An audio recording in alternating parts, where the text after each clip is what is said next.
Hello, everybody. My name is Ryan Koki, and welcome back to the Seahawks Recap Show, and welcome back to another Seahawks off-season video. It's day 4 of Seahawks free agency, and in this day, we got a linebacker. I know we got an inside linebacker this time. That's so exciting. I'm so happy with that.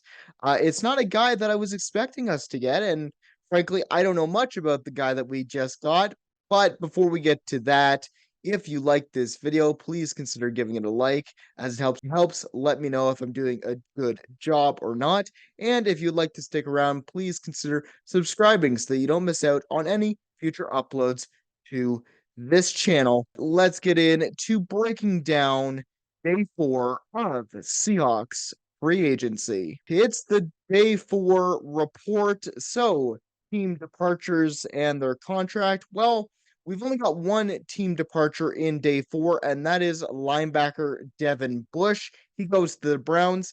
Now, I was trying to look for his contract details, and the only thing that I could find at the moment wasn't his dollar value, but it is a 1 year contract to the Browns. And honestly, I'm really sad that we lost Devin Bush because not only was he our third middle linebacker on the team, which I would have liked to keep, considering Bob Wagner and Jordan Brooks are no longer on the team. But he only played 3 games in 2023. And in those 3 games, I thought he did half decent. I didn't think he lit the world on fire or anything, but I would have liked to see what he would have done under the Mike McDonald system that we would have in place this year. But I wish him all the best with the Browns, and I hope he finds a landing spot with them soon and gets a bigger contract next season. And for the retained and signed players, we have inside linebacker Terrell Dotson from the Bills. Now, same with Devin Bush. I was looking for his contract details and couldn't find it anywhere.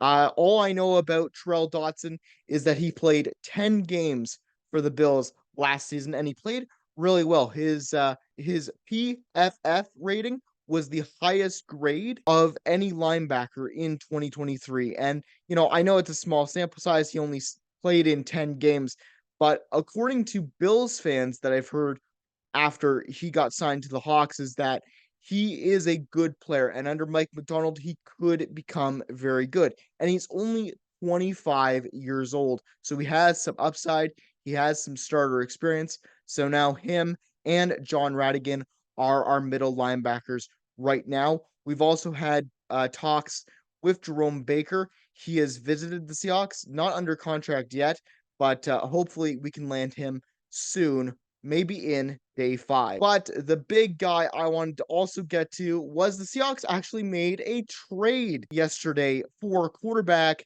Sam Howell from the Commanders. Now, his contract, he signed a 4 year deal worth $4 million, but he only has 2 years left on that contract. And throughout those 2 years, he will make $2.85 million. That is a cheap quarterback backup. And I really like Sam Howell because he's cheap. He's 23 years old, so that means that he'll be okay in a pinch. He's got some experience at starter already with the Commanders. Now, he didn't do great as a starter with the Commanders, but I think he did okay. And I can't wait to see what he does and what he learns behind Geno Smith. And let's talk about the trade details. So the Commanders receive a 3rd round pick this year, number 78 overall, and a 5th round pick this year, number 152. And the Seahawks receive, obviously, Sam Howell and a 4th round pick, number 102, and a 6th round pick, number 179. Honestly, that is a good trade, in my opinion, because I don't believe that the Seahawks will take their 1st round pick, pick 16 in the draft. I would be surprised if they stay and select someone at that spot. I'm expecting them to trade down. So the 3rd rounder and the 5th rounder, they can easily replace in a trade on draft day. So I'm not too worried about that. And I think the Seahawks did very well in day 4. They got an interior linebacker, which is something we really needed. We needed that middle linebacker. We got our safety yesterday, and now with Jerome Baker visiting from yesterday, we could have potentially three linebackers that can play middle linebacker this year. So all in all, I like these signings. I think that Terrell Dodson will do pretty well under the Mike McDonald regime. And one thing I forgot to mention about him also is that he does have the Leslie Frazier connection. He worked with him in Buffalo, so that's a plus as well. And I can't wait to see what happens in day 5. Seahawks fans, it looks like it's turning around, in free agency. Day 1, day 2 were duds, but day 3 and 4 are coming in strong. I can't wait to see what John Schneider does with the rest of free agency, and then the draft is coming up. So that'll be in April.